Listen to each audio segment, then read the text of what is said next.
A única coisa que eu não respeito em você, Fabiano, é essa sua admiração tricolor aí, que eu não entendo, mas tudo bem. Mas olha, e o pessoal que é tricolor, Marcos? Tem o meu respeito também. Eu não posso não entender, mas eu respeito. Fala, galera.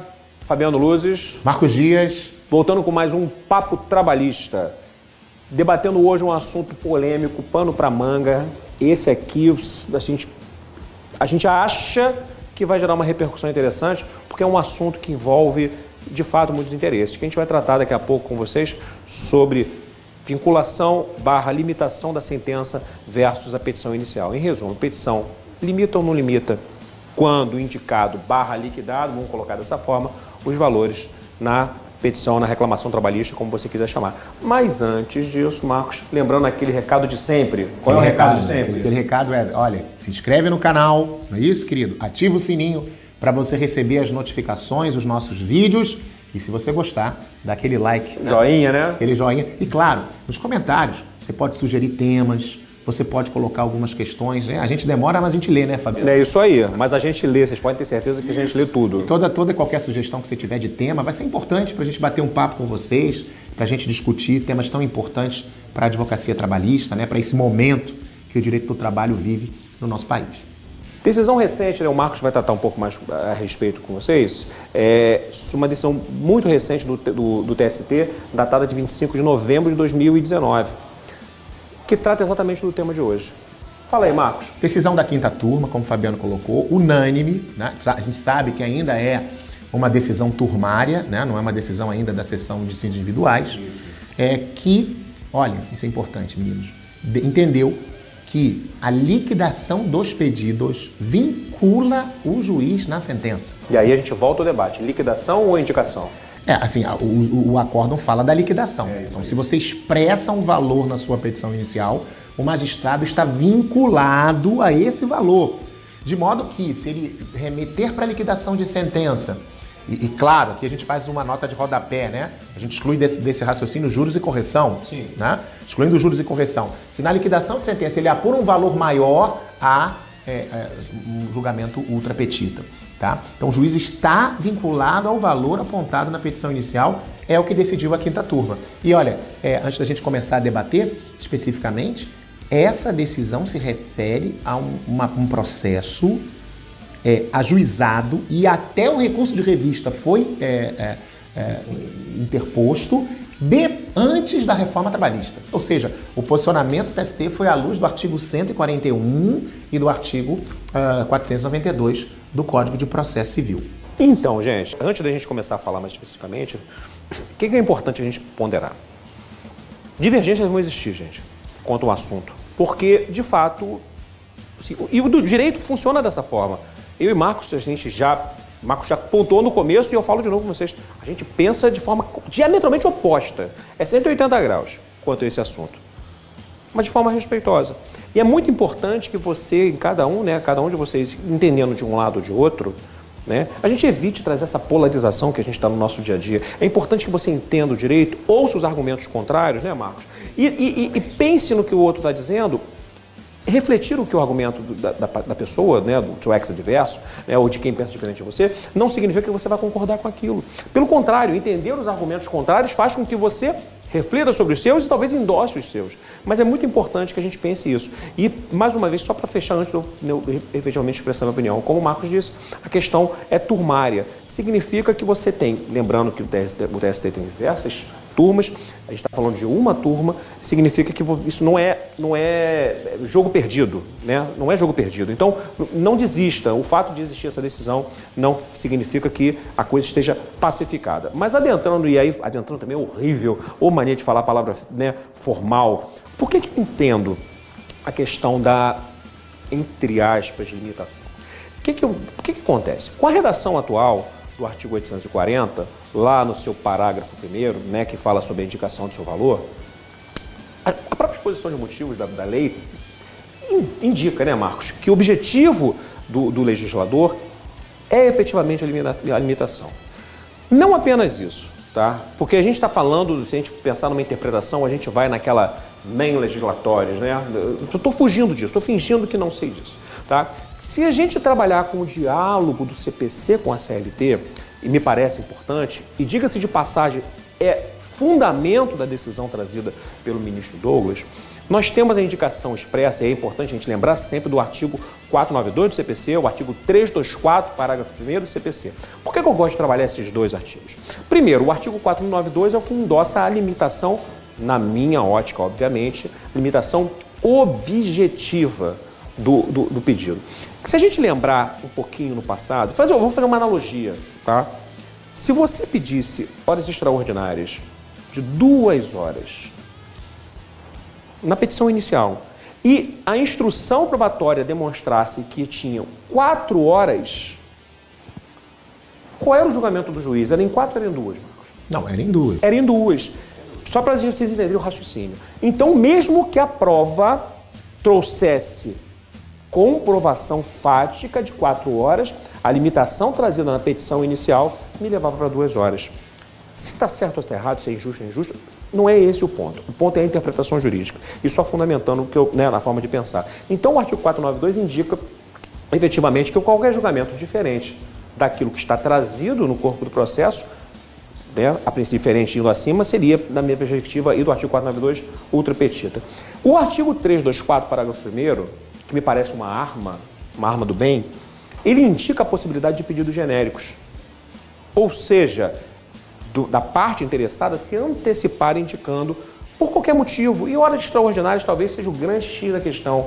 Porque você pode indicar que a hora extra é um pedido genérico, principalmente porque ainda, considerando acima de 20 trabalhadores, pela mudança da Lei de Liberdade Econômica, ela indica agora aumentou para 20 trabalhadores. Então, considerando ainda na ótica, que é uma ótica recente, a regra é de serem trazidos aos autos controles de jornada. Significa, então, que você pode, no segundo momento, fazer a adequação da petição inicial pelo controle de frequência trazido aos autos.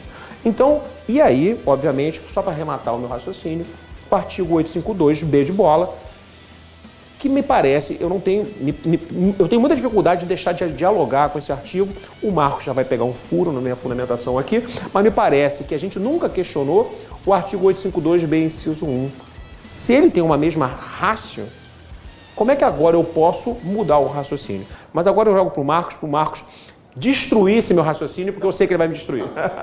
Longe disso, Fabiano, a gente respeita as opiniões do sentido contrário, É por causa da pegadinha do artigo 852 que eu sei que você vai falar do... A única coisa que eu não respeito em você, Fabiano, é essa sua admiração tricolor aí, que eu não entendo, mas tudo bem. Mas olha, e o pessoal que é tricolor, Marcos? Tem o meu respeito também. Eu não posso nem entender, mas eu respeito. Enfim, mas o que eu queria dizer para vocês é o seguinte, olha, eu acho que há aí uma premissa, e é importante, o Fabiano expôs muito bem o posicionamento dele, que parece que é o posicionamento do Tribunal Superior do Trabalho, e não é só da quinta turma, Vale a pena vocês lerem lá o recurso de revista 12131, ele é de 2016, para vocês terem uma ideia. Isso é fundamental. Eles citam vários precedentes, inclusive de grandes autores, como por exemplo o professor Maurício Godinho Delgado, que é ministro do ST, acórdãos da segunda turma, acórdãos da quinta turma, acórdãos da sexta turma, no mesmo sentido. Ministro José Roberto Freire Pimenta. Do grande ministro Freire Pimenta, um dos grandes ministros que nós temos no Tribunal Superior do Trabalho. Agora, eu ouso divergir. Eu vou dizer por quê. Primeiro porque eu concordo com esse raciocínio em se tratando de rito sumaríssimo. E eu acho que a CLT, no artigo 852B, inciso 1, como o Fabiano muito bem colocou, ela diz lá, cabe então, o pedido deve indicar o valor, mas há uma expressão correspondente. Quer dizer, então, está expresso no inciso 1 do artigo 852B que você tem que indicar o valor correspondente. Não dá para fugir da liquidação no rito sumaríssimo. E aí, nesse caso, o artigo 141, o artigo 492 do CPC, eles vêm com toda a força. Em que pese o antigo artigo 459 do CPC de 73, não sei se vocês lembram desse artigo, eu como fui formado há um tempo atrás, que eu não vou dizer quanto tempo, mas a gente estudava no 459, que dizia que quando o pedido for líquido, a sentença seria líquida. Nós não temos um correspondente desse dispositivo no CPC, mas nós temos o 141, nós temos o 492, que evidentemente estatuem, e dali a gente pode inferir que a sentença tem que realmente ficar limitada ao que é postulado. Agora, no rito ordinário, eu não entendo assim. Porque, primeiro que o artigo 840, parágrafo 1º, ele só fala que o pedido, então, tem que ser certo, determinado e indicar valor. Indicar valor. Em nenhum momento a CLT fala em liquidar pedidos, trazer pedidos líquidos. Então, se há uma liquidação, em meu sentir, é uma faculdade do autor.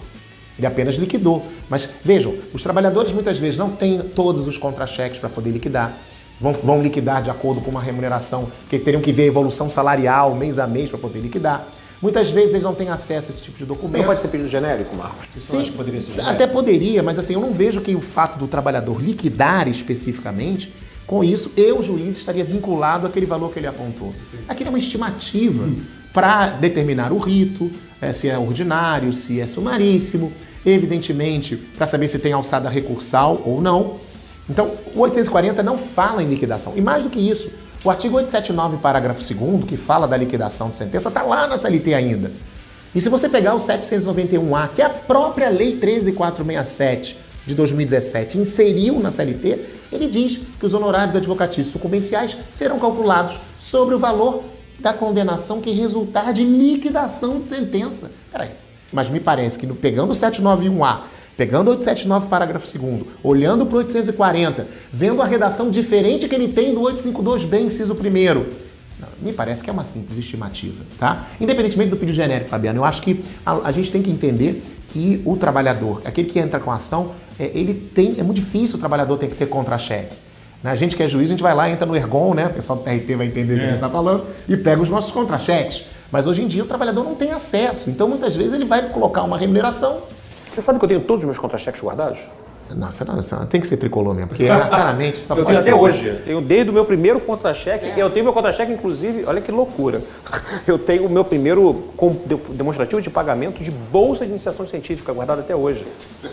É loucura, mas minha mulher fica nervosa lá que eu tenho uma pasta, meu amor, beijo pra você. Eu tenho uma pasta lá guardada com todos os documentos. É como diria minha esposa, momento acumulador, né? Esse é o nosso querido Fabiano. Mas, de qualquer maneira, o que eu queria então realçar com vocês é isso. Então, eu acho que é uma estimativa. E dentro dessa lógica, mas ele liquidou, Marcos, mas tem que estar vinculado. Gente, mas ele liquidou numa tentativa de trazer uma extensão do pedido. O próprio STJ aceita estimativa de valores. E quando isso acontece, as sentenças não são líquidas.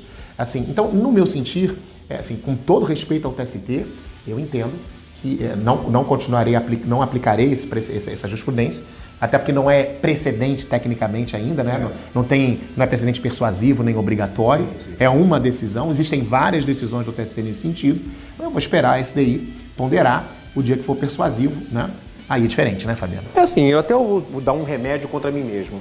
Eu acho que vale a pena, né, e aí novamente endossando a importância de você ser curioso, vale a pena dar uma olhada, como o Marco acabou de citar o STJ, vale a pena dar uma zapeada nas decisões do STJ que tratam desse assunto. Verificar se o STJ tem alguma decisão, alguma forma de pensar diferente que possa ajudar em sentido contrário. E aí, só para endossar, para finalizar, gente, e aí uma perspectiva de princípio. Eu sei que a galera odeia princípio, né? Princípio, pessoal, que princípio? Mas princípio ajuda bastante, tá? E aí, pensa numa lógica de que com a reforma trabalhista e com a internalização de muitos artigos do CPC na CLT, pode ter sido endossado o quê? O princípio da autonomia do processo do trabalho, que é o que me parece que aconteceu, e em havendo valorização do princípio da autonomia do processo do trabalho, talvez a gente tenha uma principiologia diferente do que indica o artigo 492. Estou trazendo aqui só para a gente pensar junto, tá bem?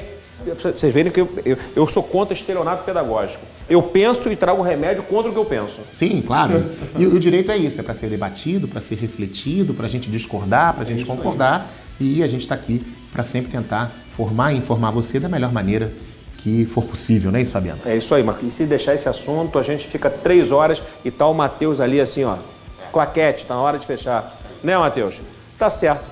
Meus amigos, assunto importante, se vocês entenderem que é relevante a gente voltar em algum momento, indica aqui nos comentários, vai ser um prazer enorme, de fato é um debate que mexe com muitos interesses, com muitas emoções. E é por isso a relevância dessa interação entre, né, nosso bate-papo e você que está aí do outro lado da telinha.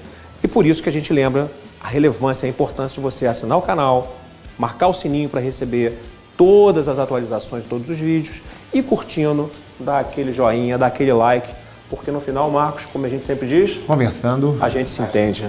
Grande abraço, gente. Forte abraço.